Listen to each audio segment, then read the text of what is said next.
there were plenty of things Russia could do to make life very uncomfortable for the Anglo-Americans in case of some kind of attack. And just the fact that the Russians, RIA Novosti was, for example, one of the big sources for these things like Operation Bite, which was the attack on Iran planned for Good Friday, April 2007, and similar things. We also had the visit of Putin to Ahmadinejad in October 2007, which was pretty much at the height of the danger.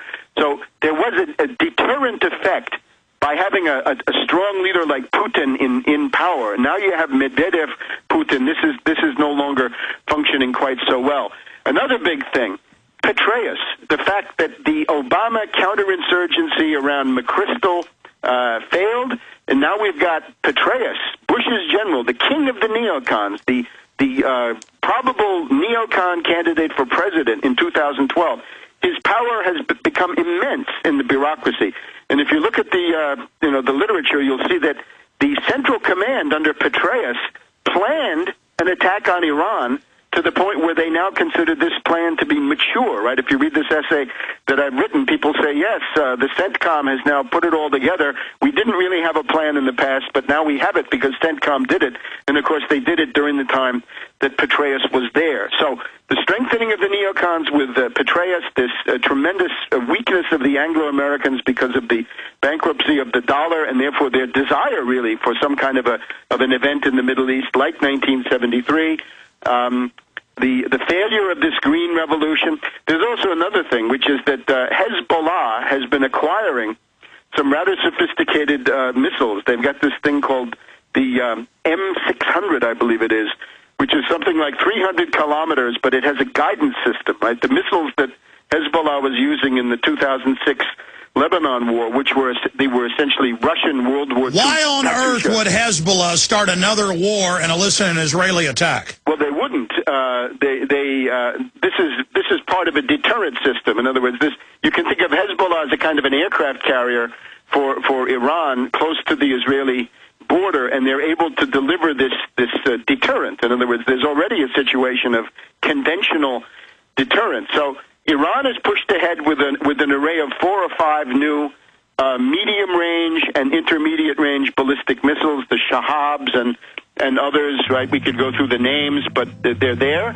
And then you've got these other missiles in southern Lebanon. Webster, stay there. We got a break. When we come back, though, when do you see the attack happening? Do you believe this with the Iranian leader saying that he's got the intel, the attack is on the next 3 months?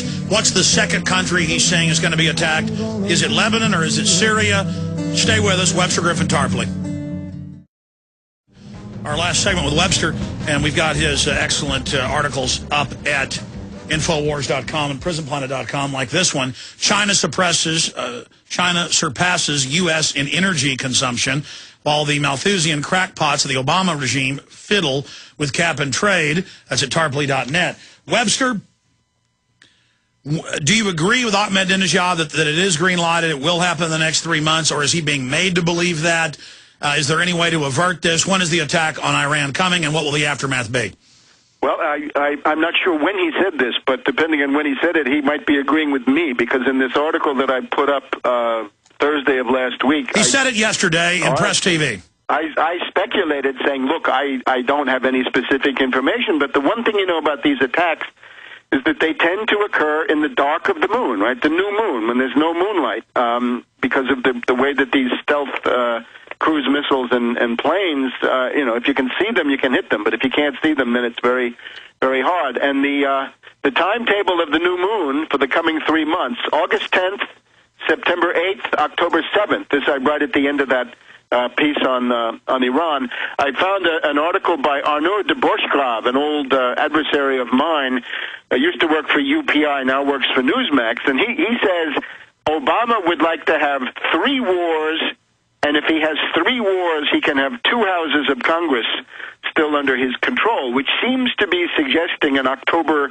surprise. So if you look at the October 7th date, I have no way of knowing, right? But that could be a good guess, or maybe not. I don't know. Certainly, when it happens, right? The Iranians have these missiles: the Fajr, the Shahab, the Ghadr, the Ashura, and the Sajil. These are all 2,000 kilometers. Some of them have MIRVs. They have multiple warheads. And they've got more than 12,000 anti-ship missiles as well. Yes, they do. And the part, however, on Israel, what I'm concerned about most is the ways that this could now go nuclear, because there are such ways. A guy writing in the Asia Times speculates that if you had Hezbollah firing, first of all, this spray of tens of thousands of Katyushkas that they have, the Russian World War II vintage, and putting among them these medium-range ballistic or short-range ballistic missiles that Hezbollah now seems to have, maybe 100 or 200. And if the Iranians were firing their conventional missiles at the same time, they might be able to overwhelm the Israeli defense system. Now, the Israelis have an ABM system, which is layered, and it's Iron Dome at the bottom, then David Sting, then Arrow, and then the U.S.-made Patriot. But again, this is subjected to a complete barrage, right? Salvos that are simultaneous. Well, how are they going to sell preemptively attacking Iran, then Iran fires back, and they're going to decry Iran fighting back? I mean, this is insane. Well, naturally, they'll do two things. If Iran strikes against Israel, they'll demonize that, of course. And if Iran strikes against U.S. bases, say in the United Arab Emirates or Saudi Arabia or Iraq, they can demonize that. And we know Iran does have sleeper teams everywhere. Here's the other thing. Some time ago, and I cite this in that article that you mentioned, the scenario for U.S. encirclement in Iraq it depends on this route Tampa, right? There's a very long supply line that goes from Kuwait City to the Baghdad region. All of those other countries, everybody else, 35,000 NATO and other foreign non-U.S. troops have all left.